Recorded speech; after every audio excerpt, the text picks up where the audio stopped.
புதியவரான LG Ravichandran இயக்கத்தில் Bharat Nandita lead ரோலில் நடிச்சிருக்கிற படம் 5ஆம் தலைமுறை சித்த வைத்திய சிகாமணி.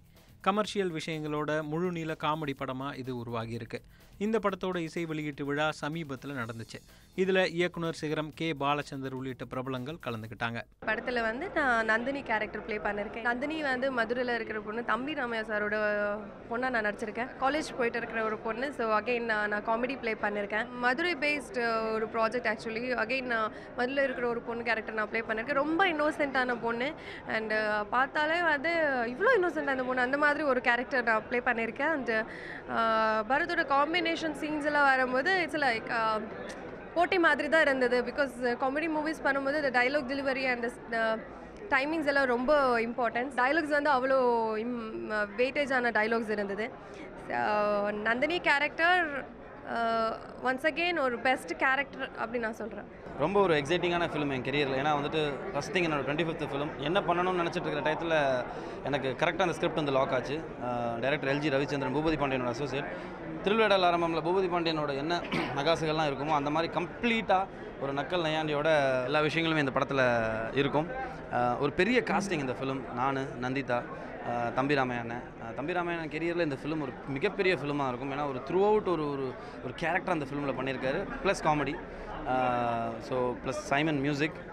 சைமன் 555 ஒரு எக்ஸ்பெரிமெண்ட் பண்ணியிருப்பார். இந்த படத்தில் ஒரு கமர்ஷியலாக தன்னை ஒரு மியூசிக் டைரக்டராக நிறுத்தியிருக்காரு. ஓவராலாக ஒரு நல்ல ஒரு என்டர்டைன்மெண்ட் ஃபிலிமாக, ஒரு ஃபேமிலி என்டர்டைனர். M10 மானுக்கு அப்புறம் என்ன ஒரு நல்ல ஒரு ஃபேமிலி என்டர்டைனர் ஃபிலிமில் நீங்கள் பார்க்கலாம். எஜுகேஷனுங்கிறது இப்போ உள்ள தலைமுறைக்கு எவ்வளோ முக்கியம் அப்படிங்கிறது ஒரு மெசேஜாக சொல்லியிருப்போம். இதில் என்னால் தான் படம் ஓடணுன்ற சிந்தனையிலிருந்து மாறுபட்டு ஓடுற படத்தில் நான் இருக்கணுன்ற முடிவோடு பரத்து தேர்ந்தெடுத்த இந்த கதை. எனக்கு ஒரு கும்கி போன்ற படங்களுக்கு பிறகு ஃபுல் லெங்த் ரோல் கிடைக்கலையே அப்படின்ற பொழுது எனக்கு இப்போ பார்த்திபன் சாருடைய படத்தில் பண்ணியிருக்கேன். அப்புறம் இந்த படத்தில் பண்ணியிருக்கேன். இப்போ சில படங்கள் பண்ணிகிட்ருக்கேன். இதில் பார்த்தீங்கன்னா ஒரு கதாநாயகனுடைய தந்தை. பிகினிங் டு எண்டு வரைக்கும் ஹியூமர் தான். உட்கார்ந்து பார்க்குறவங்களுக்கு எந்த இடத்துல கூட சின்ன பெயின் கூட இருக்காது. கதைக்குள்ளே ஹியூமருக்காக கதை பண்ணப்பட்டதில்லை. தம்பி இந்த இயக்குனர் அப்படி அழகாக அந்த கதையை கோத்துருக்கான். பிகினிங் டு எண்டு வரைக்கும் ஏறக்குறைய கிட்டத்தட்ட சந்தானம் அண்ட் சூரியை தவிர கிட்டத்தட்ட இன்றைக்கி தமிழ்நாட்டில் இருக்கக்கூடிய முன்னணி நகைச்சுவையாளர்கள் அதில் இருக்காங்க. ஒரு திருப்தியான படத்தில் நடிச்சிருக்கோம். பப்ளிக் குடும்பத்தோட முகம் சுளிக்காமல் பார்ப்பதற்கு ரிப்பீட்டட் ஆடிஷன்ஸுக்கு தகுதியான ஒரு படமாக இந்த படத்தை நான் நினைக்கிறேன். ஏற்கனவே பரத்தோட 555 படத்துக்கு இசையமைச்ச சைமன் தான் இந்த படத்துக்கும் இசையமைச்சிருக்காரு.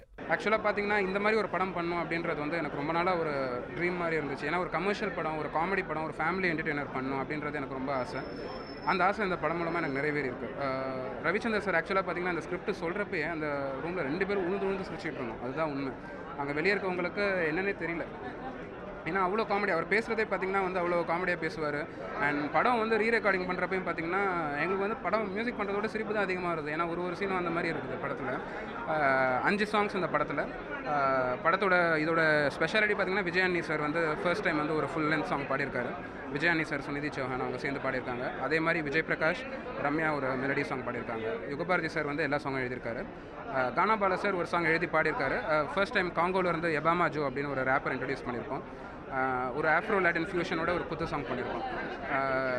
படத்தோட சாங்ஸ் எல்லாமே கேளுங்க, நீங்கள் கண்டிப்பாக என்ஜாய் பண்ணுவீங்கன்னு நினைக்கிறேன்.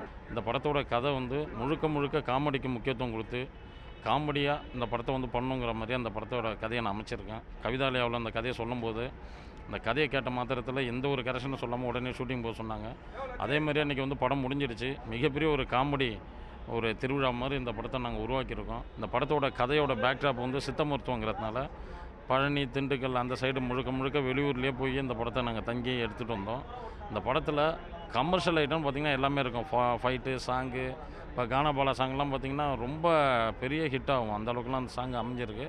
இந்த படம் முழுக்க காமெடிக்கு மட்டுமே நாங்கள் முக்கியத்துவம் கொடுத்து எடுத்ததுனால இந்த படத்தை யாரையும் நோக்கியும் எந்த ஒரு சித்த மருத்துவத்தையும் கிண்டல் பண்ணி நாங்கள் அந்த படத்தை எடுக்கலை.